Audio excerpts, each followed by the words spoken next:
Okay, so here in the shop, we got the new Lift Elite controller right here.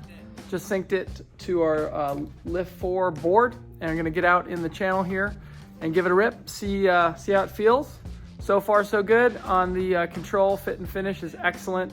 We did a little weigh-in. We'll see how it works on the water. We ride EFOILs out here every day with the regular controller, so it should be pretty easy to kind of tell the difference. We'll let you guys know what we think. Okay, so this is what comes with it. We have firmware update, exclamation mark. We're not gonna do that and see if it works, which is what I'd recommend. This is the welcome. I found this to be pretty minimal. The first thing I did is try to link this to a Lift 3 and a Lift 3F. It doesn't work, just like they said. So we're gonna do it on this Lift 4 in the Limelight, Mr. Avocado here. So it says to pair, turn on your Lift EFOIL board to initiate pairing. Next, turn on your hand controller by pressing the power button. Pairing mode will begin searching. So when they say turn on your Lift EFOIL board and initiate pairing, it's a bit confusing. What that means is you hit the on button here, and then you're gonna hold the reset button, which is this button right down here, for 3 seconds. All right, so we have the new controller off. We have the unit off. I'm gonna turn this on, and I'm gonna hold the reset button for 3 seconds. 1, 2, 3. I'm gonna turn this guy on here. You have 20 seconds for it to connect. Let's see if it does it.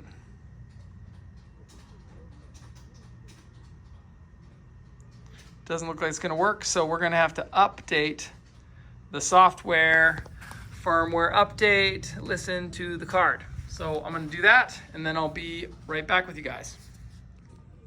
Okay, so let's try that again. 3 seconds here. 1, 2, 3. Turn this on.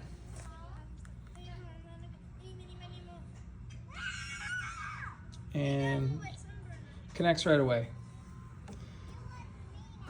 Okay, so that's cool. Let's see if it runs here. Good to go. Awesome. Cool.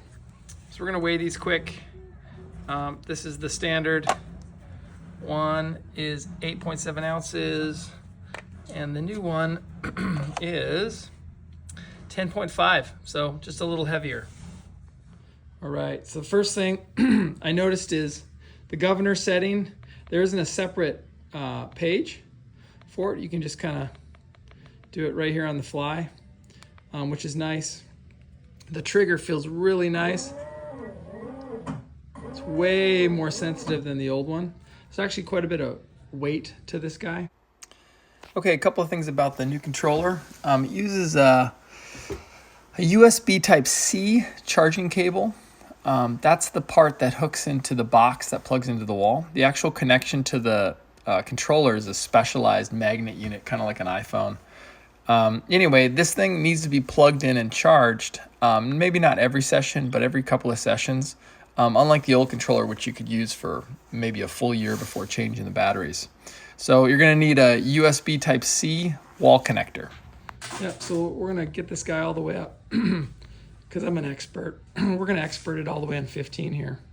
Let's see how twitchy that is.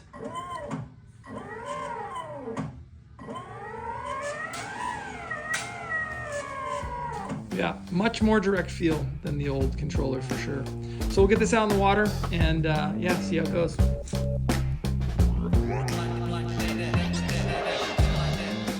So right out of the gate, noticing a lot of huge advantages on the controller. The first thing that is super apparent is the readout for miles per hour or kilometers per hour, so your speed. This is awesome because you can read it right on there. A lot of people ride with GPS watches and that kind of thing to see their speed. Having it on the controller makes it very easy to see exactly what you have. There's also a higher fidelity of battery life in percentage there, as well as the governor setting or power setting. It's easy to adjust that on the fly. I tried it up and down. But the thing that made the biggest impact for my riding when I had this on the water was definitely the fidelity of that new trigger system. Huge upgrade. The old trigger, it's a rheostat just like anything else, and then has a spring, but it's really low fidelity. It gets the job done. It's durable. It works every time, which is great. This one is truly a precision instrument.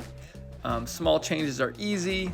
Makes it just really easy to make small changes. Normally when I'm videoing on the water like this and kind of distracted, I have a really hard time not crashing. I crash all the time. This session was totally different, and I think it's because I could make small, tiny corrections, even set on the highest setting there with that new trigger fidelity. So, like advertised, the trigger is adjustable. It comes with a little Torx tool that you can undo a screw and move the trigger forward and aft on a slide. And all that's going to do, it's not going to change the trigger pressure or anything like that. It's just going to change where it hits on your finger. Or for people with big hands, you can move it out so it's right on the pad of your index finger. If you have smaller fingers, kids or whatever, you can move it back so you still have it on the pad of your fingers. It is adjustable about an inch, I'd say, maybe less than an inch, 3/4 of an inch back and forth, which is quite a bit on that small trigger. So overall, this new Elite controller gets 2 thumbs up from us. We were bummed to see that it doesn't work with the older units, but looking forward to using it in the future. Hopefully this video helped you out and answered some of your questions on the Elite controller. As always, thanks for watching, and give us a call or shoot us an email. We can get you into a new Lift 4 EFOIL or maybe a Lift 3F. We have all sizes and colors in stock. We know our stuff. We've been selling them for 5 years now. 2 shop locations, one in Texas, just south of Houston, the other one in Bellingham, Washington, just north of Seattle. That's PacificNorthSports.com or HoustonKiteboarding.com. Give us a call, and hopefully we can get you a custom quote and get you out in the water.